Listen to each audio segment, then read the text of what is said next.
अमृत live, जन जन की आवाज। दोस्तों नमस्कार, अमृत लाइव में आप सबका स्वागत है। दोस्तों आज हम पहुंचे हैं पृथ्वीगंज नगर पंचायत में, जहां आप सबको चुनावी मुद्दे पर जनता से रूबरू करवाते हैं। रूबरू करा रहा हूं। यहां लोकसभा चुनाव का क्या माहौल है, ये सीधे शुभ नाम भैया? रमेश चंद्र तिवारी। जी रमेश जी भैया, यहाँ क्या माहौल है चुनाव के मद्देनजर? यहाँ भारतीय जनता पार्टी के पक्ष में पूरी लहर चल रही है। इसकी वजह क्या है रमेश जी? ये केंद्र की सरकार, प्रदेश सरकार के अच्छे कार्यों का प्रतिफल है। जी बहुत बहुत धन्यवाद भैया। आप कुछ कहना चाहेंगे? शुभ नाम? मेरा नाम है दीपक पांडे। जी दीपक जी, कुछ कहना चाहेंगे लोकसभा के चुनाव में आपको क्या माहौल दिख रहा है? माहौल यही किसकी भाजपा का है।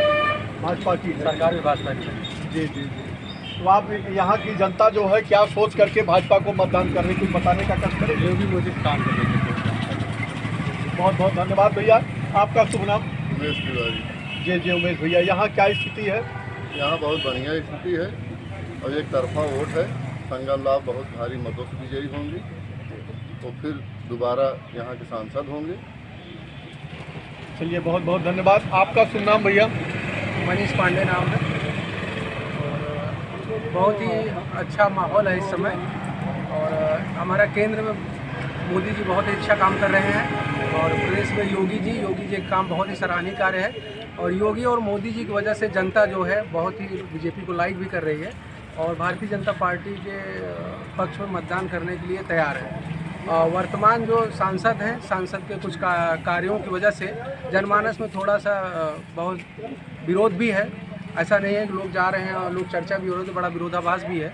इसके बावजूद भी लोग योगी और मोदी के नाम पे सांसद को दरकिनार करके योगी और मोदी को प्रथम वरीयता पे दे के भारतीय जनता पार्टी के मत करेंगे लोग और बीजेपी जीते। और इस बार मोदी जी के जो लक्ष्य है 400 पार। बहुत बहुत धन्यवाद भैया। आपका शुभ नाम भैया? भास्कर पांडे। जी भास्कर मोदी भैया, के नेतृत्व में 2024 में पुनः सरकार बनेगी। प्रतापगढ़ की इसमें सहभागिता निश्चित है। बहुत बहुत धन्यवाद भैया। आपका शुभ नाम भैया? दिनेश यादव। दिनेश भैया, यहाँ क्या माहौल है? यहाँ गठबंधन का माहौल है। जी यहाँ गठबंधन की सरकार बन रही है। अच्छा, गठबंधन की सरकार बनने की वजह क्या है? बेरोजगारी, महंगाई। बेरोजगारी महंगाई से यहाँ की जनता त्रस्त है। और कुछ कहना चाहेंगे जनता को, सरकार को? हाँ, यहाँ भारी तादाद में हमारे गठबंधन प्रत्याशी चुनाव जीत रहे हैं। भारी मात्रा में उनको समर्थन मिल रहा है।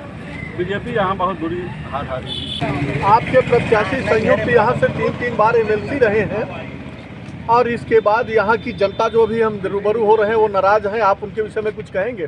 नहीं, जनता बिल्कुल नहीं नाराज है, क्योंकि वो एमएलसी शिक्षक विधान परिषद से थे। तो जो हमारे शिक्षित समाज के लोग हैं उनसे संतुष्ट हैं। उस क्षेत्र में वो काम किए, शिक्षा के क्षेत्र में बहुत बढ़िया काम किए हैं। और जिस क्षेत्र में अब आए हैं सांसदीय क्षेत्र में, उसमें भी वो बढ़िया काम करेंगे। कोई काम उनका बता दीजिए आप। अरे बहुत सारे विद्यालयों का उन्होंने वो किया। क्या किया?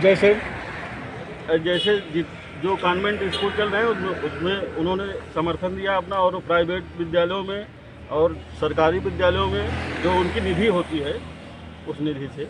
अच्छा, आप भैया इस विषय में क्या कहेंगे? ये तो बता रहे हैं कि विद्यालयों में बड़ा सहयोग किए उन्होंने, विद्यालय को चलाने के लिए, प्राइवेट और वैसे विद्यालय। मैं आपको जानकारी के लिए बता दूं कि अभी मेरे भाई साहब ने कहा कि वो शिक्षक क्षेत्र के एमएलसी हैं। पहले तो ये जानकारी कर लें कि वो स्नातक क्षेत्र के एमएलसी हैं। और स्नातक क्षेत्र में आने वाले सभी स्नातक के मतदाताओं का कार्य उन्हें करना चाहिए था। विद्यालय में तो इसलिए एमएलसी गण जितने हैं वो इसलिए अपनी निधियाँ देते हैं कि उसमें बड़ा ईमानदारी का सूखा कमीशन 40% मिलता है। जनता का कोई काम नहीं किया। 18 साल में एक सिंगल कार्ड माननीय शिवपाल जी नहीं बता सकते, 18 वर्षों के पूरे अपने कार्यकाल में। दूसरी बात आपको मैं बताना चाहता हूं कि भारतीय जनता पार्टी की सरकार ने 4 बार सपा सत्ता में रही, 4 बार बसपा सत्ता में रही, 40 साल कांग्रेस सत्ता में रही। लेकिन इन सारी व्यवस्थाओं के बाद भी भारतीय जनता पार्टी ने अपना अद्वितीय कार्यकाल पूरा किया है, जिसमें उन्होंने गरीबों, मजदूरों, पंक्ति में अंतिम छोर पर बैठे, अंतिम पायदान पर बैठे व्यक्ति का भी सहारा लिया और उनको भी अगली लाइन में बैठाने का काम किया है। जो कार्य कभी निहत्थे राम भक्तों पर गोलियां चलवाते रहे समाजवादी पार्टी के गुंडे दरिंदे और उनके माननीय मंत्रीगण, यह भी पटाक्षेप करने का साहसिक कदम भारतीय जनता पार्टी की सरकार ने उठाया और 500 वर्षों के बाद टेंट में रहने वाले प्रभु श्री राम को उनकी इमारत में बनवा करके उन्हें बिल्डिंग में पहुंचाने का कार्य किया है, जो सनातन धर्म के लिए, सनातन के लिए, हिंदू के लिए, हिंदुस्तान के लिए बड़े ही गर्व का विषय है। जय श्री राम। सही बोल रहे हैं भैया। अरे हम इनसे बात करना चाहेंगे कि ये अपने सांसद जी का कार्य गिनाए ना, बीजेपी के कार्य छोड़ देंगे। भाई आप अपने सांसद जी का कार्य गिनाइए भाई। मान्यवर मैं बताना चाहता हूँ 18 साल का हिसाब माननीय शिवपाल जी बता दें, मैं 8 साल का हिसाब बताने के लिए एकदम कागज कलम पूरी लिस्ट लिए बैठा हूँ। वो 18 साल का ब्यौरा ले आए। 18 साल वो उनकी पत्नी यहाँ की जनप्रतिनिधि रही है सांसद जी और मां बेला देवी के नाम से प्रताप मैं आपको बता दूं 5 साल सांसद और 2.5 साल सदर विधानसभा के विधायक। मैं 7.5 साल का हिसाब देने के लिए मैं बैठा हूँ। से तो आया है 18 साल का ब्यौरा आप भाई साहब से मांग लें, मैं 7.5 साल का ब्यौरा लिखित रूप से RTI के तहत दिलाने के लिए मैं तैयार बैठा हूँ। आप इनसे पूछ लें। बहुत बहुत 18 साल की निधि का हिसाब बता दें। जनता जनार्दन है हमारे बीच में, चाचा जी आए हैं, कुछ बताएंगे इस लोकसभा में क्या स्थिति है, कि जनता क्या देख रही है। जनता बहुत देख रही है। जनता भारतीय जनता पार्टी निकल रही है और निकल जाएगी। संगमलाल गुप्ता जीत रहे हैं। शुभ नाम आपका? सुशील कुमार रावत। जी रावत साहब बहुत बहुत धन्यवाद। नहीं, उनका समीकरण अच्छा चल रहा है, क्योंकि अभी तक जो जिस पद पर वो थे मोदी का नीचे के लोग